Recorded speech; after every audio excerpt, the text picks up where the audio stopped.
Assalamualaikum warahmatullahi wabarakatuh.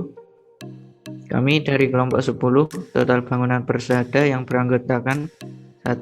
Tahin sebagai ketua, NPM 012, Kemudian saya Ewaldo Anggara Putra, NPM 05. Kemudian saya Maharani Putriyanti, NPM 009.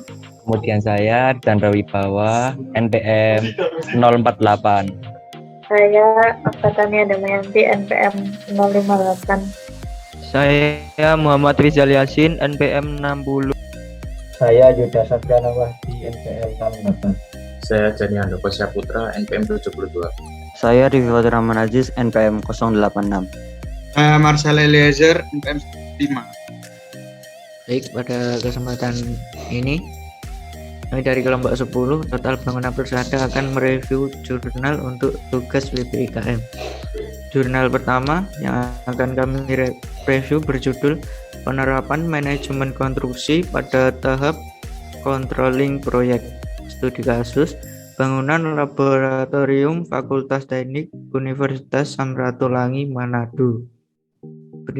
Nama jurnal adalah Jurnal Teknik Sipil volume 6 nomor 11 November 2018, halaman 895 sampai 907, dengan penulis jurnal yaitu Setiadi Asnudin Jeremias Cakra dan Mokhtar Sibi.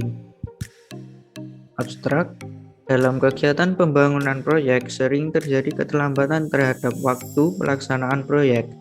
Untuk itu, kita perlu mengetahui sejauh mana penerapan manajemen konstruksi dalam hal ini pada waktu pelaksanaan proyek dan peranan dari pengelola proyek. Sistem manajemen yang lazim digunakan pada pelaksanaan proyek konstruksi adalah manajemen konstruksi.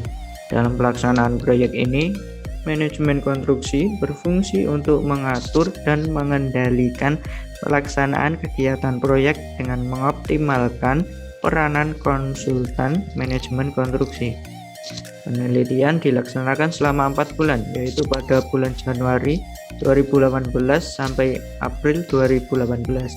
Dimulai dengan survei lapangan, wawancara, analisa RAP, sampai pada tahap penyusunan laporan penelitian. Kemudian akan dilanjut rekan saya. Kemudian tujuan penelitian.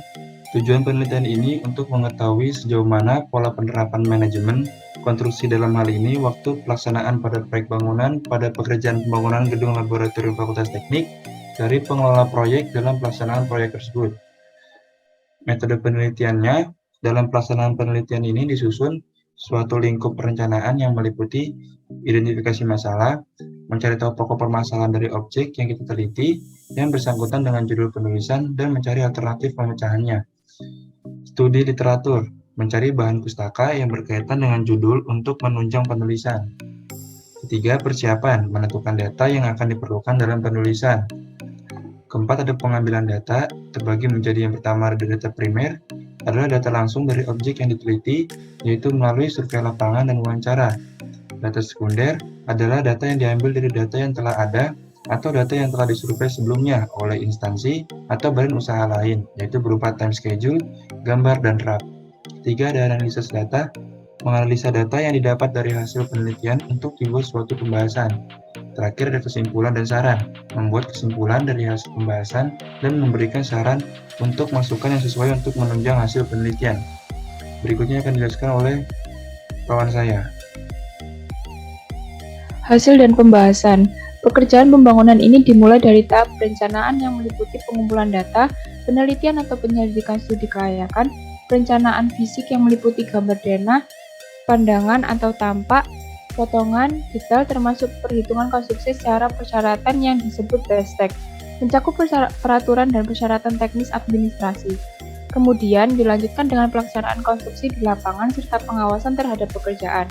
Pekerjaan pembuatan gambar-gambar serta perhitungan dan penyusunan rencana anggaran bangunan dilaksanakan oleh konsultan perencana. Dalam hal ini sebagai konsultan perencana adalah PT Patron Arsindo. dan sebagai kontraktor pelaksana adalah PT Adikarya.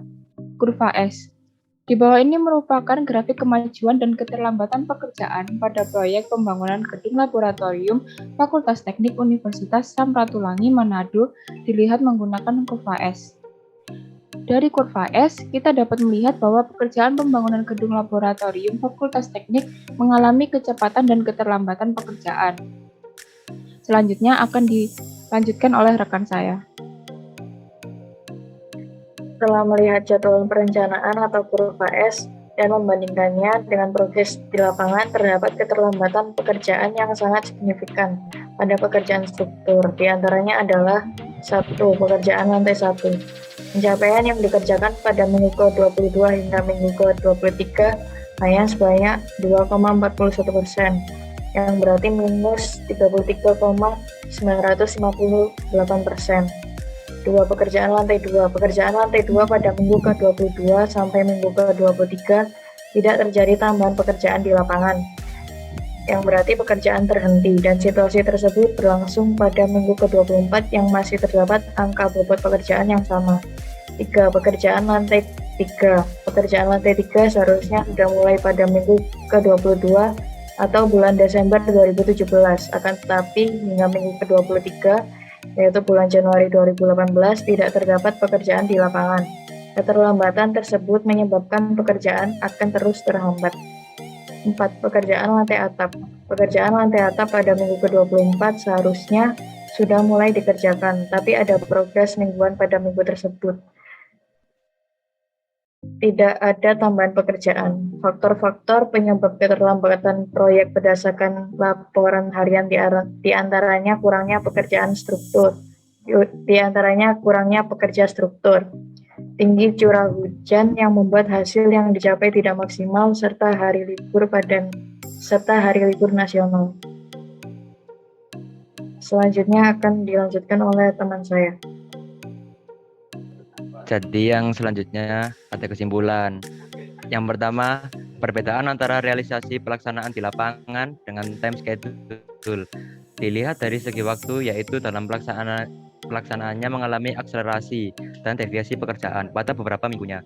Lalu selanjutnya yang kedua, pada pembangunan gedung lab teknik terdapat keterlambatan pada minggu-minggu akhir bulan Desember dan awal bulan Januari.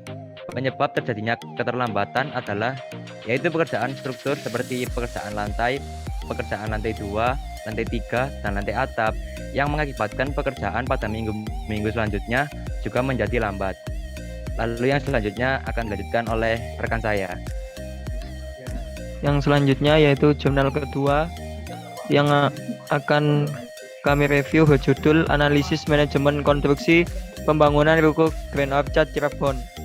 Nama jurnal adalah Jurnal Konstruksi Volume 5, nomor 1, halaman 65 sampai 82, bulan Januari tahun 2016. Penulis jurnal yang pertama Sumarman, yang kedua Tanto Sutanto Diharjo.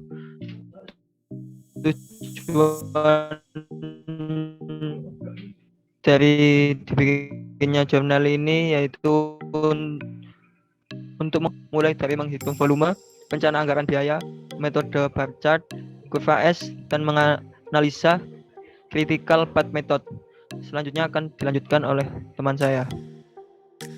Untuk objek penelitian pada jurnal ini yaitu Ruko Grand Orchard Cirebon.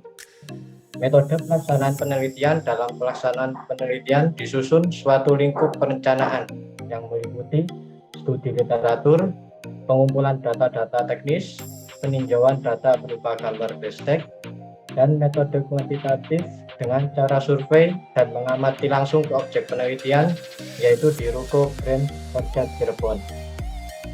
Untuk hasil penelitian pada jurnal ini yaitu Ruko Grand Orchard merupakan proyek pembangunan kawasan bisnis center yang berlokasi di Jalan Bukarif nomor 168 Cirebon. Metode pelaksanaan pekerjaan. Yang pertama, pekerjaan persiapan. Yang kedua, pekerjaan tanah dan fondasi. Perhitungan volume pekerjaan. Perhitungan volume pekerjaan adalah menghitung jumlah banyaknya volume pekerjaan dalam satu satuan. ataupun volume disebut sebagai publikasi pekerjaan yang merupakan bagian pekerjaan dalam satu kesatuan. Lalu perhitungan RAP. RAP merupakan perhitungan perkiraan harga yang dibutuhkan untuk membangun bangunan dari segi kebutuhan bahan bangunan dan tenaga kerja. RAP merupakan perkalian dari volume dan harga satuan. Harga satuan itu sendiri didapat dari SNI yang di dalamnya terdapat koefisien pekerjaan, bahan, harga satuan, dan harga pekerja. Selanjutnya akan dilanjutkan oleh teman saya. Selanjutnya adalah perencanaan waktu dan biaya. Dalam menentukan kegiatan-kegiatan yang akan dilaksanakan, perlu memperhatikan faktor-faktor yang biasanya mempengaruhi pelaksanaan proyek. Faktor yang biasanya mempengaruhi waktu pelaksanaan proyek adalah cuaca dan musim. Cuaca diidentifikasikan dari hasil survei di lokasi proyek.